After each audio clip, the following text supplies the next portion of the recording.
Et voici, mesdames et messieurs, la transition qui nous conduit au cœur de cette émission. C'est toujours avec un bonheur renouvelé que je vous retrouve pour un nouveau voyage audiovisuel.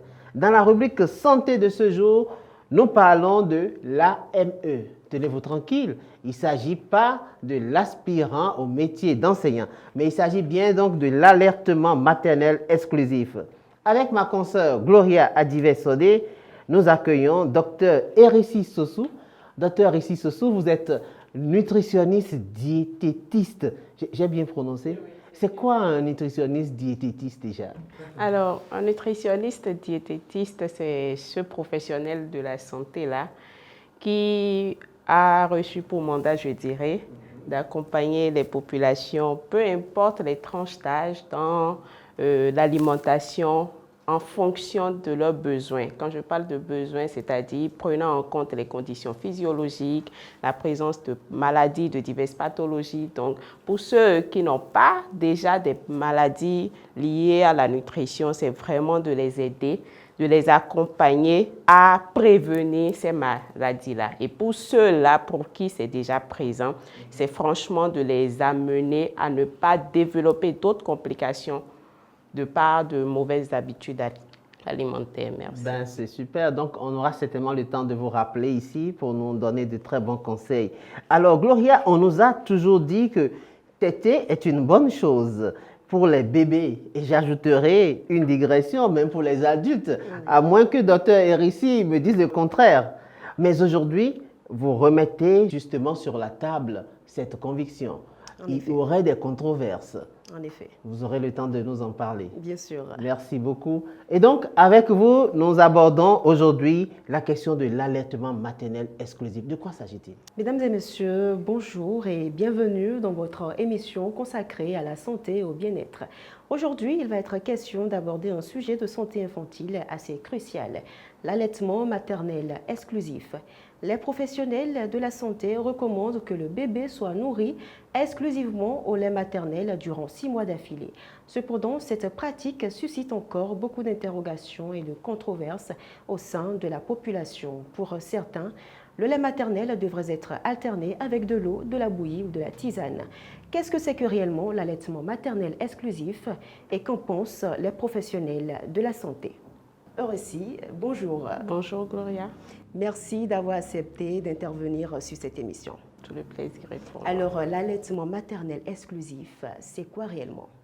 Alors, l'allaitement maternel exclusif, comme tu le disais déjà en entame, c'est vraiment le fait de nourrir le bébé jusqu'à l'âge de 6 mois, mais uniquement avec le lait maternel. Quand on dit exclusif, c'est que franchement, on ne veut pas associer autres aliments, même pas de l'eau. Donc, il s'agit vraiment de donner uniquement le lait maternel, pas d'ajout d'eau, pas de tisane, pas de nourriture avant l'âge de 6 mois chez cet enfant. Même les bébés qui naissent gros comme moi, bien sûr. Ça suffira? Bien sûr, ça suffira. Oui.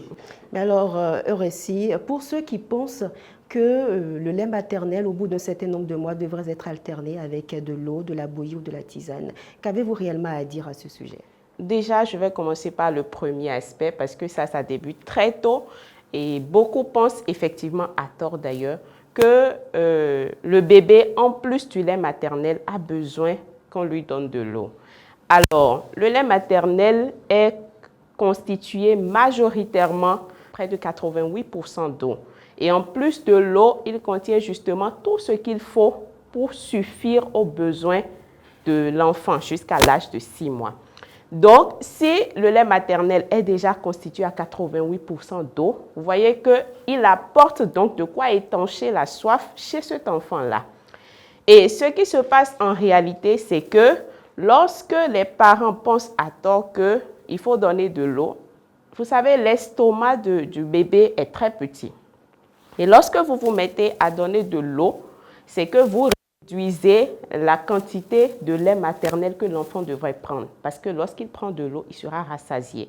Alors que le lait maternel lui apporte les nutriments, c'est-à-dire tout ce qu'il faut pour qu'il croisse normalement, pour qu'il grandisse normalement. Et le lait maternel est fait de telle façon que Au fur et à mesure que l'enfant grandit, la composition, c'est-à-dire tout ce qu'il y a dans ce lait-là, s'adapte aux besoins de l'enfant jusqu'à l'âge de 6 mois et peut parfaitement suffire pour combler tous les besoins de ces enfants-là. Que doit-on retenir donc des avantages du lait maternel? Alors, comme avantage du lait maternel, je dirais que le lait maternel apporte des avantages aux deux parties, aussi bien pour l'enfant que pour la mère. Je vais commencer déjà par l'enfant. Et je disais tantôt que le lait maternel contient tout ce qu'il faut pour que l'enfant puisse grandir et croître normalement. Cela suppose donc que tout ce dont l'enfant a besoin, que ce soit les protéines, que ce soit les acides gras, que ce soit tout ce qu'il faut, le lait maternel lui apporte ça. Et de l'autre côté, pendant que la mère met son enfant au sein, elle rapproche l'enfant. Il y a un contact qui est là. Et ce contact-là va permettre de stimuler la croissance du cerveau de l'enfant. Donc, il y a également un lien affectif qui sera noué entre la mère et le bébé. Le lait maternel, au-delà d'apporter de l'eau, des nutriments, va apporter certains éléments que nous appelons des anticorps, qui sont ancrés comme de petits soldats, qui vont servir de défense en fait, pour protéger l'enfant contre tout ce qu'il y a comme infection, et ça va renforcer l'immunité de l'enfant. Et du côté de la mère, pendant qu'une femme qui a accouché met son enfant au sein, la succion, c'est-à-dire quand l'enfant est en train de tirer le lait, il y a un signal, un message qui est envoyé au cerveau. Nous allons appeler en langage professionnel à l'hypothalamus et à l'hypophyse, un message qui va libérer une substance qu'on appelle l'ocytocine. Cette ocytocine-là, c'est ça qui va permettre de faire sortir le lait du sein, du mamelon, mais également ça va comprimer, ça va entraîner des contractions. Et pendant qu'il y a des contractions musculaires au niveau du placenta, ça va également contracter tout ce qu'il y a comme vaisseau, c'est-à-dire le canal qui va permettre au sang de couler. Donc, une femme qui vient d'accoucher et qui met son enfant au sein aura ces contractions-là et du moment où les vaisseaux seront comprimés, compressés, ça va limiter les hémorragies. Donc, on n'aura plus à parler d'hémorragie. Et également, pendant que l'enfant est mis au sein, il y a également la production de ce qu'on appelle la prolactine. Et cette prolactine-là va également aider la maman. Et de l'autre côté, il y a un espacement naturel des naissances parce que pendant que la femme allaite, le processus ou le mécanisme qui va entraîner la maturation des ovaires sera bloqué. Donc, l'ovulation ne sera pas spontanée comme chez une femme qui n'allaite pas nuit et jour. Mais lorsque la maman est mal nourrie, elle-même à la base, est-ce que vous pensez que son lait va suffire vraiment à nourrir l'enfant? Évidemment, on va y revenir parce que je ne peux donner que ce que j'ai. Du coup, l'alimentation de la mère va jouer un rôle très déterminant dans la qualité du lait maternel. Parce que une femme a des besoins. Depuis qu'elle est adolescente, elle a déjà des besoins spécifiques en matière d'alimentation et de nutrition. Pendant la grossesse également, elle a des besoins qui sont différents de ce qu'une femme lambda devrait avoir si elle n'était pas enceinte. Et l'allaitement également a ses particularités en matière d'alimentation. Donc, les professionnels de santé ou de nutrition vont donc aider les populations à déjà améliorer l'alimentation de la maman pour que le lait qu'elle produise soit vraiment de qualité suffisante pour que l'enfant puisse en bénéficier. Justement, parlons de ça, Eurécie. Je me suis rapprochée j'ai côtoyé une famille ayant 6 enfants. Et parmi les 6 enfants, 5 sont bien robustes et bien portants, mais il y a un seul qui est chétif. Et les parents stipulent que cet enfant en réalité est le seul qui a été nourri exclusivement au lait maternel durant 6 mois. Et pour cause, en fait, pour eux, l'état chétif de leur garçon est dû au fait que l'enfant a été nourri exclusivement au lait maternel. Doit-on comprendre donc que c'est le lait maternel en réalité, en son temps que la maman n'a pas été bien nourrie, les éléments nutritifs en réalité qui devaient permettre à cet enfant de bien grandir n'était pas au rendez-vous comparativement aux autres. Par contre, il faut quand même noter que les autres ont bénéficié d'une certaine alternance, les maternelles les plus hauts. Alors, deux approches de réponse sont adaptées à ce contexte. La première approche, c'est que, oui, comme je l'ai dit tantôt, si la mère elle-même n'a pas eu ce qu'il faut comme alimentation, évidemment, son lait maternel. Parce que, au-delà même de l'alimentation, il faut que la femme également puisse bien s'hydrater. Donc, si elle-même n'a pas apporté tout ce qu'il faut pour que son lait maternel soit suffisamment bien constitué, c'est normal que l'enfant ne puisse pas en avoir. La deuxième approche, c'est que beaucoup pensent que l'apport de l'eau ou des tisanes n'altère pas l'allaitement maternel exclusif. Pour beaucoup, lorsque vous allez rentrer en profondeur dans la recherche de la compréhension de ce qui a été réellement considéré comme allaitement maternel exclusif, vous allez voir que pour eux, l'allaitement non exclusif se limite à l'introduction d'une bouillie. Or, parallèlement, ils ont associé de l'eau ou des tisanes. Et comme je le disais, lorsque vous apportez de l'eau, déjà vous réduisez ce que l'enfant va tirer comme lait maternel. Si je suis rassasiée, je ne vais pas pouvoir manger plus. Donc, si l'eau a été donnée avant le lait maternel, ça va réduire ce que l'enfant va prendre. Et si l'eau n'était pas potable, ça va entraîner des épisodes diarrhéiques chez l'enfant. Et on sait tous que qui dit diarrhée va parler de perte de poids à long terme. Et de l'autre côté également, lorsque vous apportez des tisanes et tout autre, c'est-à-dire il y a une diminution de ce que le lait maternel doit apporter. Parmi ces éléments, j'ai parlé des anticorps. Donc ces anticorps-là qui sont comme des défenses. Donc en réalité, on a réduit en griffe le nombre de soldats que le corps de ce bébé-là aurait dû avoir. Et peut-être ça a été un terrain favorable pour l'apparition d'autres maladies qui ont entraîné Concrètement, au Bénin, aujourd'hui, ici, quel état des lieux peut-on faire de cette pratique-là, de la situation de l'allaitement maternel exclusif?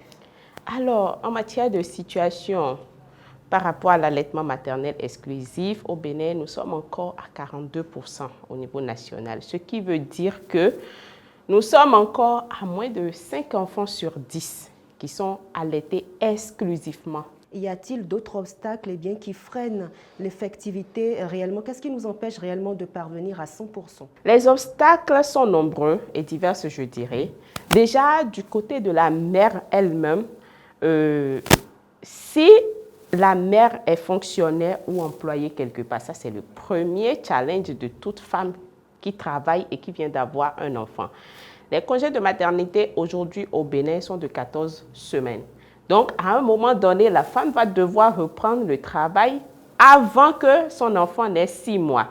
Et c'est vrai qu'elle va bénéficier d'1 heure d'allaitement par jour jusqu'à ce que l'enfant ait 15 mois. Mais cela est un réel challenge parce que si au niveau organisationnel, la femme elle-même n'a pas tout l'accompagnement qu'il faut ou n'a pas ce qu'il faut pour coordonner l'administration de son lait maternel à l'enfant en son absence, forcément, elle va faire recours au lait artificiel. Et justement, une petite question à ce niveau. Peut-on conserver le lait maternel? Bien sûr, le lait maternel peut être conservé au réfrigérateur. Une petite parenthèse, oui, le lait maternel se conserve, comme vous l'avez dit. Quand je vous écoute, j'ai le sentiment que tout ce que nous avons vécu par le passé était donc du bluff ou du leurre. Vous vous rappelez cette belle époque où grand-mère vous mettait sur les genoux et puis vous administrait de gré ou de force une bouillie parce que vous avez refusé de manger ou une tisane. Mais ça a fait des citoyens robustes comme nous. Hein? Et donc, du coup, qu'est-ce que, de façon empirique, on peut tirer de notre tradition? Ce que nous avons eu l'habitude de faire et qui a fonctionné pendant longtemps. On n'a pas été malade. À coup sûr, on dirait, on penserait qu'on n'a pas été, enfin, qu'il n'y a pas eu de conséquences. Mais ça, ce n'est que vous. Vous ne savez pas si ce comportement de gavage a entraîné des décès dans une autre famille lambda au Bénin. Donc, on a juste vu ce qui s'est passé autour de nous. Et quand il n'y a pas eu de conséquences, alors c'est bien, gloire à Dieu. Mais est-ce qu'on va continuer d'adopter des pratiques qui aujourd'hui ont été en grippe démontrées comme n'étant pas de bonnes pratiques, alors que nous avons la possibilité d'adopter ces pratiques-là qui vont protéger nos enfants et nos épouses? Concrètement, aujourd'hui, que doit-on faire pour améliorer le taux d'allaitement maternel exclusif au Bénin? Pour améliorer, je dirais qu'il faut partir déjà de ce qui crée les obstacles. Je parlais tout à l'heure de la reprise du travail. Donc, c'est voir comment créer un cadre d'allaitement, c'est-à-dire pour certaines femmes qui travaillent, voir avec les employeurs si la femme elle a de nounous, par exemple, ou qu'elle a quelqu'un qui peut lui garder son enfant. Pourquoi ne pas mettre en place un coin allaitement pour que cette mère-là puisse allaiter son enfant?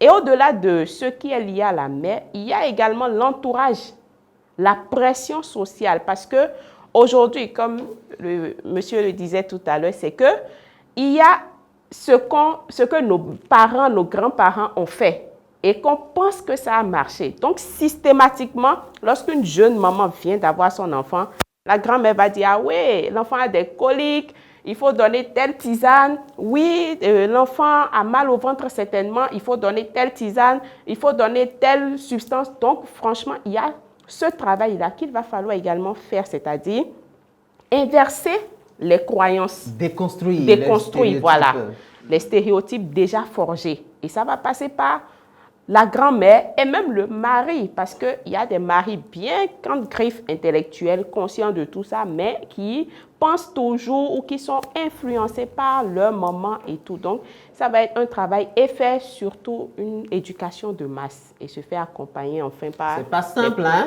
C'est pas simple, mais c'est possible. Ouais.